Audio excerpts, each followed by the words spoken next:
As a rooted deeply and forward-looking community, we hope that you will be blessed by this message. For more information, visit rechurchza.com. This year our theme is walking with God, and we are really, it's incredible to when you consider the book of Matthew, and he was writing to Jews, when we consider their walk with the Lord, how much they are in it for us. When we look at the patterns and the principles and the things that he addressed with these bunch of Jewish believers, how it applies to our lives today. And for today, we finished off with the Beatitudes, and I really, it was such a blessing to hear what God has brought through the Beatitudes. And when we look back at the Beatitudes, we see that every attitude that Jesus addressed was so part of his nature. And he gave it to them. He started there because when our attitudes are right, our walk will be right. When our attitudes are wrong, our walk will be wrong. And I've realized that yesterday we had a beautiful young adults gathering here, and one of the handbags of the lady said something like, attitude is everything.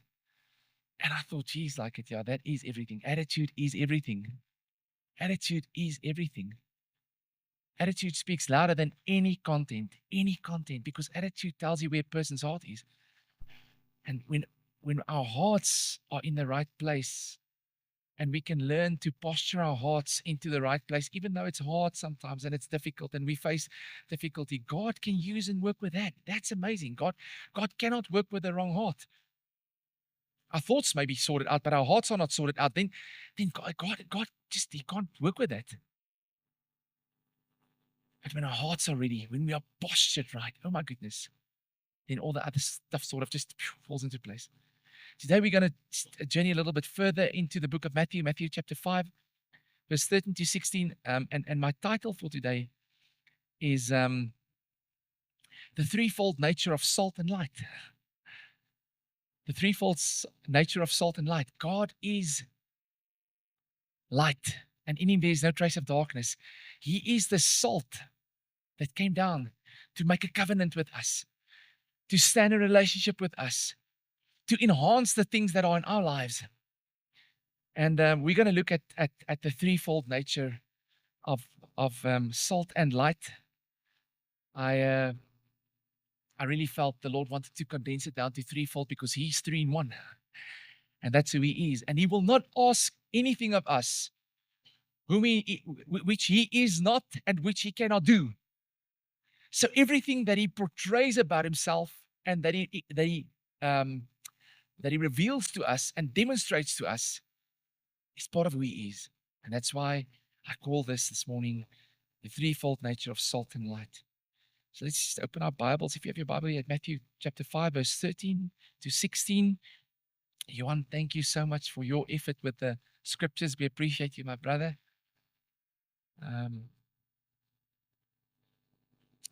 You are the salt of the earth.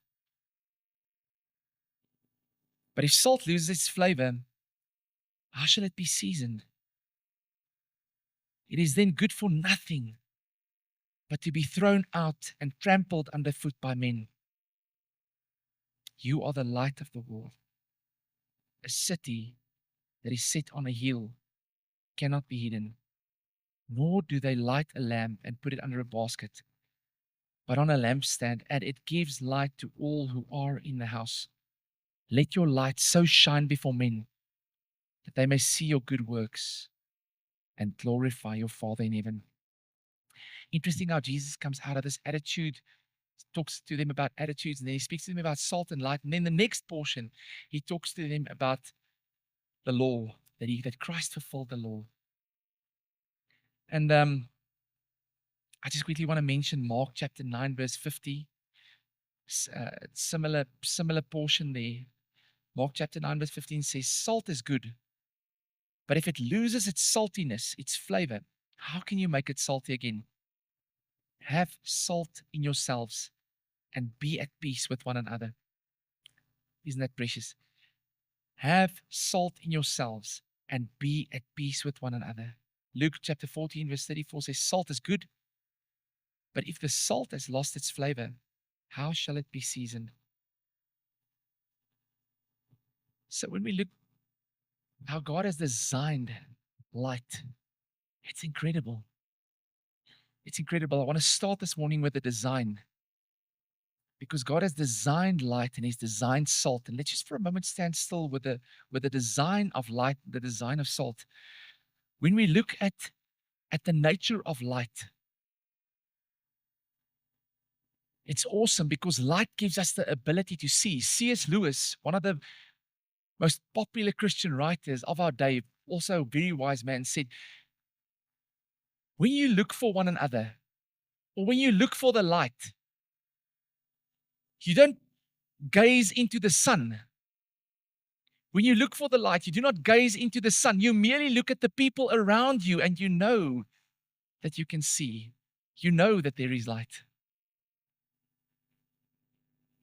Isn't that amazing?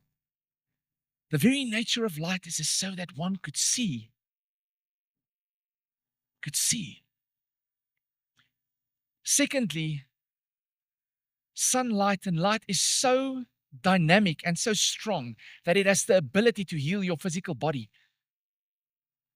The best form of vitamin D that heals so many sicknesses in our bodies comes from the sun. So the sun does not just give light and gives perspective, but it gives preservation. It preserves us. If we're not in the sun for a long time, what happens? You get depressed. We can die without sunlight.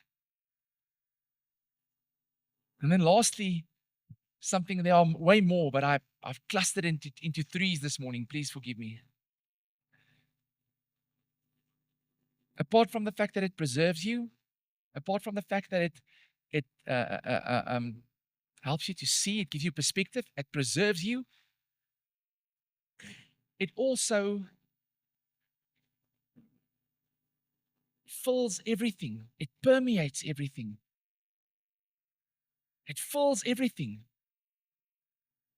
It fills every dark spot. When there's light, there's no space for darkness.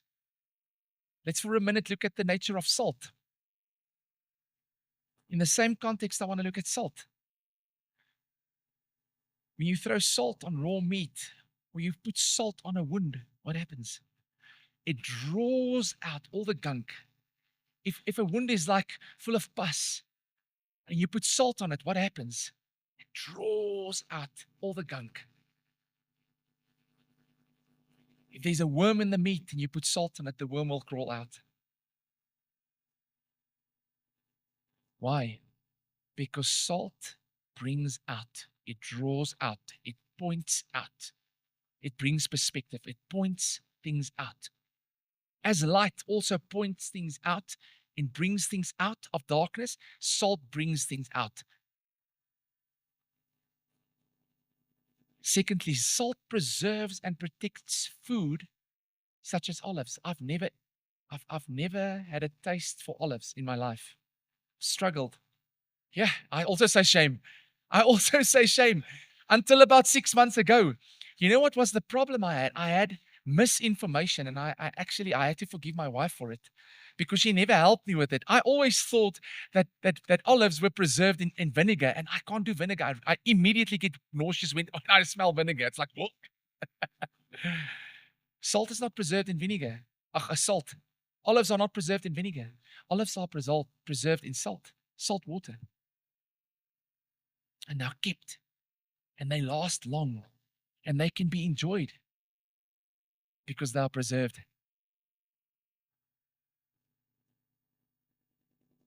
The last element, or the last thing I want to say about the nature of salt is that salt doesn't necessarily give flavor. We must understand this text correct.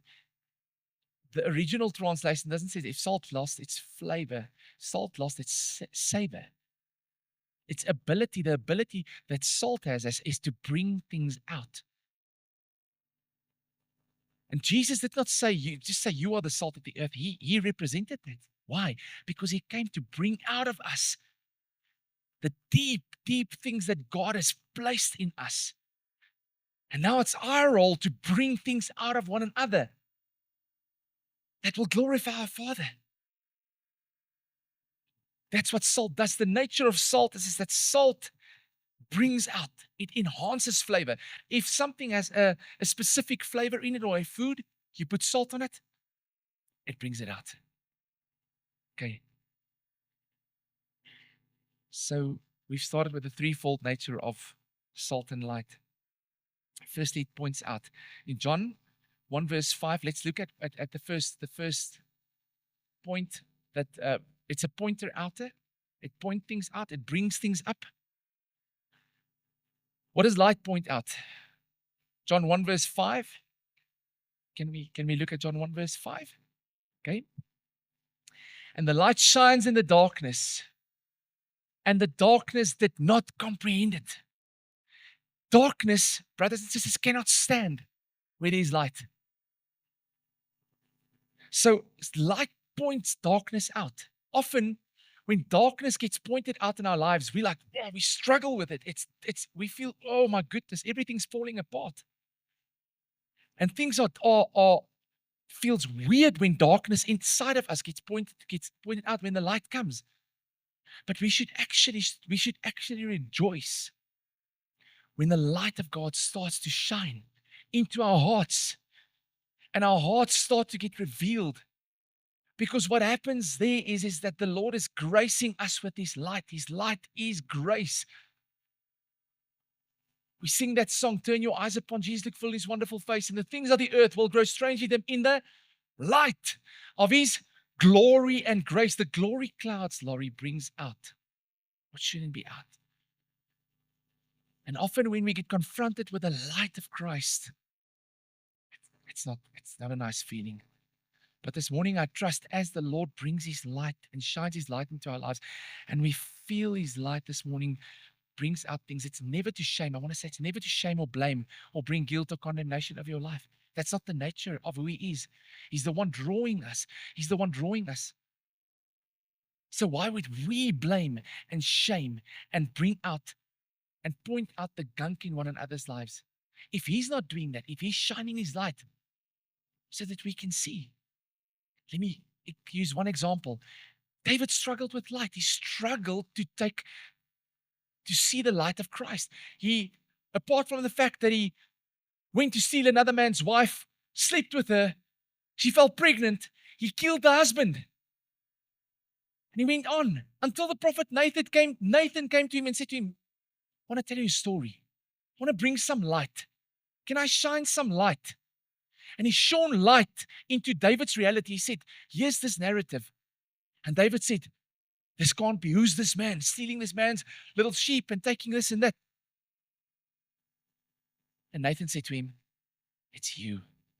David, it's you. And we see his heart. When the light of Christ came to him, we see the attitude of his heart. How he was so repentant and said, oh God, how could this be? Brothers and sisters, we don't see ourselves. I'm very aware that there are blind spots in my life. There are things that I do not see about myself. I like to justify myself. I like to justify my own behavior, and I like to be right all the time. It's a confession, by the way.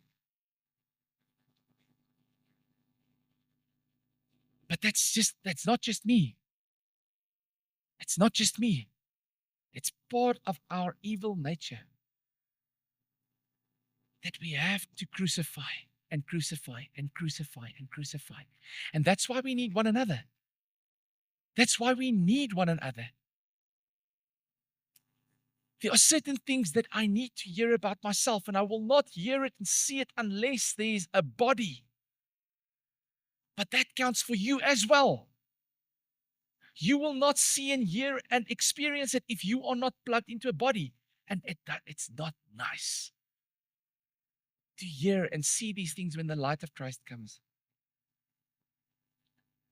But if we can find a way as the church of Jesus just to bring light, to bring light, to bring light, to bring light, to be light, you know what? It's going to transform. It's going to transform people's hearts. Because light does not just expose things. It brings heat. It brings warmth. It brings healing. And that's the next point. It brings healing. It preserves. If we leave it by just pointing out things, we're going to get stuck. Let's just look at salt. What does salt point out?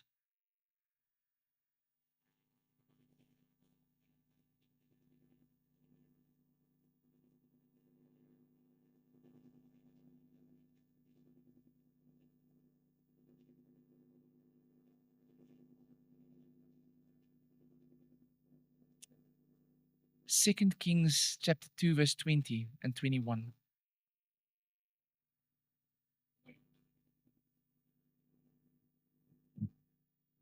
I'll read it from the screen if you have it there.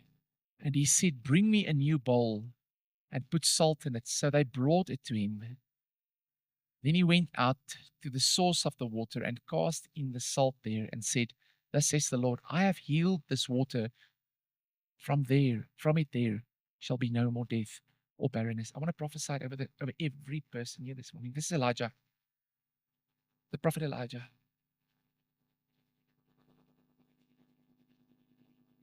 So the water was polluted. But what the salt did is the salt took that out. It drew out all of that infection. And this morning, I believe the Lord is drawing it out to preserve us. When the light comes, it does not just point out, it preserves. 1 Peter 2 verse 9-4, here where Peter starts here. He starts with helping the people to position and remember who they are before he talks about light and darkness. He says, for you are a royal priesthood. Do you know what that means? You are kings and priests. God views you very high. You are a royal priesthood, a holy nation, a holy nation, a peculiar people. Why? Because God has called you out of darkness into his marvelous light. If God has called you out of darkness into his marvelous light, hear what the Lord says. This is what happens. You become royalty. You become priesthood. You become holy. You become one. You become a nation. You become peculiar. Picked out. Set apart. This is what the Lord says. This is the evidence of somebody taken out of darkness and placed into the light of God. Is you become royalty. You become holy. That's the nature of light. That's the nature of what happens when we allow the light of God to come. And I always want to say, breathe, hover on us.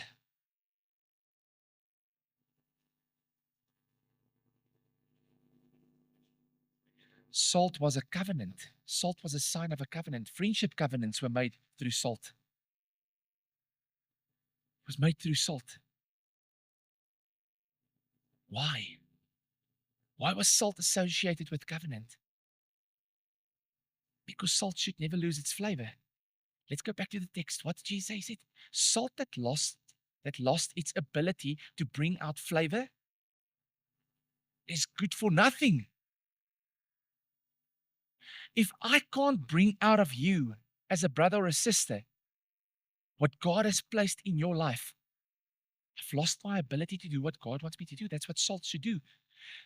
Every time I visit you, or every time you spend time with me and you come into my presence, the saltiness in me should bring out what God has designed inside of you.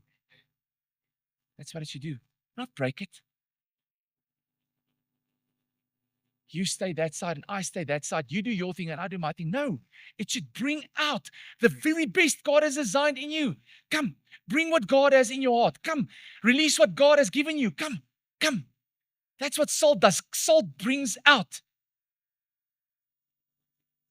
That's why I think it's important, especially with our kids, to posture them, to train them in the ways of the Lord so that we could bring out of them that salt, that saltiness. And brothers and sisters, here's the problem. It gets lost in broken relationships. It gets lost in broken relationships because you are mad at me. And guess what now? Now you can't receive from me anymore. And it doesn't matter what I say, you will not receive, you will not drink. The salt that I'm supposed to bring out of you cannot come out.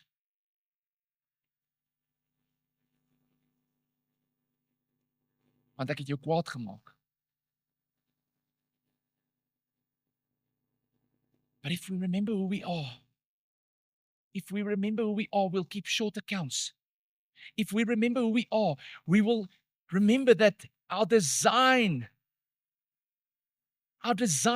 design as the salt, be salt to one another, says Mark, be salt. And here's the last encouragement that he says in Mark chapter 9. Listen to this. This is power. Salt is good. But if salt loses its saltiness, how can you make it salty again? Have salt in yourselves. Have salt in yourselves and be at peace with one another. If you are not at peace this morning with a brother, a sister, a child, a friend that the Lord has placed in your life, make peace. Make peace. Leave the anger. Have short accounts. Speak. Go see the brother and sister. But we are one. There's not another place where God's going to use your saltiness. There's no other place. He's going to use it in the body. And it starts in our family. It starts here as a collective. This is where it starts. Jesus did it so well. He brought the salt out of the people. Brought the salt out of the people. He said, oh, I see that potential. Come on. Must come out. I see that potential. I see that prophet. Must come out. Must come out. Must come out. And the things he did drew it out. And that's how we are preserved. We are preserved by being salt. We are preserved by being salt. Do you think we're going to stop being salt in the millennium when Christ returns? Even more so. This, brothers and sisters, is training for reigning. That's why you are preserved. You are kept. I want to use another term. You are sealed by the Holy Spirit for the day of redemption. The salt that we release is the fragrance and the power of the Holy Spirit that brings out. The new wine, we can use another image of the new wine. What do we ask? Jesus, bring new wine out of me. Jesus, bring new wine out of me. Why? Because you were sealed with the Holy Spirit, who is the wine for the day of redemption. How are we recognized? Well, by the Spirit, by the flavor. Remember, you are preserved.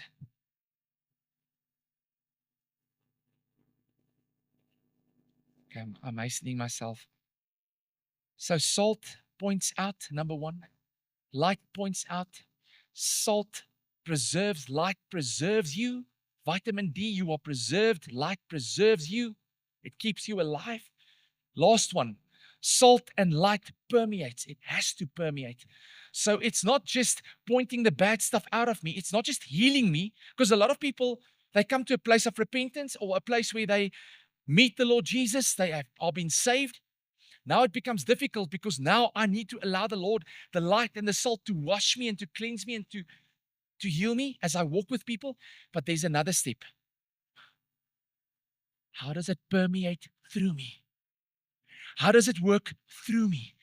That's the ultimate result. And as the church of Jesus, I said it to Ina this week, I said, we're missing it. Yes, Jesus died for us. He is the gate. But he only became the gate so that we can become gates, so that he can move through us. That's where he permeates his life and his presence and salt and light through us. Look at this picture here. Yes, man, this is so stunning. Look at this path of light. Can you see the path of light? That's you. That's you and I. We're not on a path of destruction. John 1 verse 5 says, again, I just want to reiterate this. And the light shines in the darkness, and the darkness did not comprehend it. Darkness cannot comprehend. It cannot comprehend the light. The light swallows it up. So if you're struggling this morning in areas where you can't see, you can't think, you can't feel, remember that the light of Christ has swallowed up all darkness. In him, there's not a trace of darkness. Not a trace of darkness. And for that reason, you and I can bring forth light. We can birth light. Where I come, I want to birth light. I want to release salt. I want to release salt. And as I'm doing it prophetically this morning, I want to throw salt over the whole church. Like, feel the salt falling on you this morning and sticking to you because we're in Durban. Use your imagination. Durban is my country.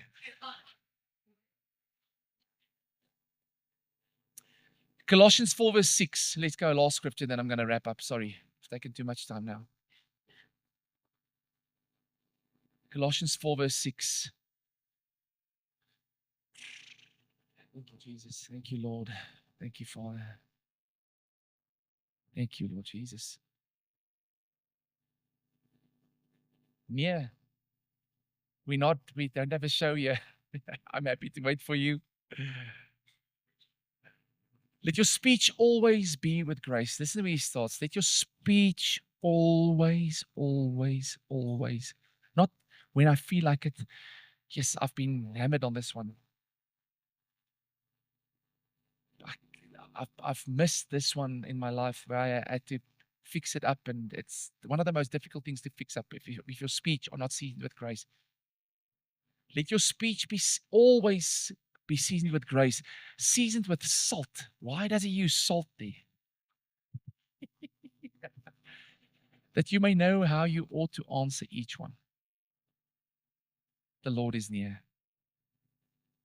The Lord is near.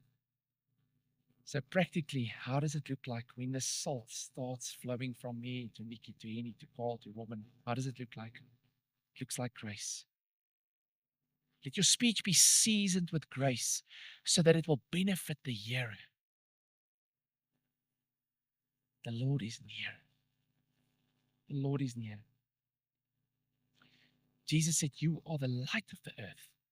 You are the salt. You are the light of the world. You are the salt of the earth. Light of the world. And then the very last verse, he says, let your light so shine so that men will recognize your good works. What is good works? Just want to quickly stand still. The good works are every work that has been fueled by the salt of Christ and the light of Christ. Nothing else. He has seasoned you with his salt, the salt of his Holy Spirit. He has permeated you with the light of his Spirit, of his presence. And that should release good works. Otherwise, if I think I can be salt and light apart from his presence and from his word, I'm going to step into dead works. And I will do things that will frustrate me and that will not have an inheritance. It will not unlock inheritance. I will do good deeds that was not assigned by the salt and light that came from him. I can only give what I've received. I can't give anything else. So we live how it comes from his voice.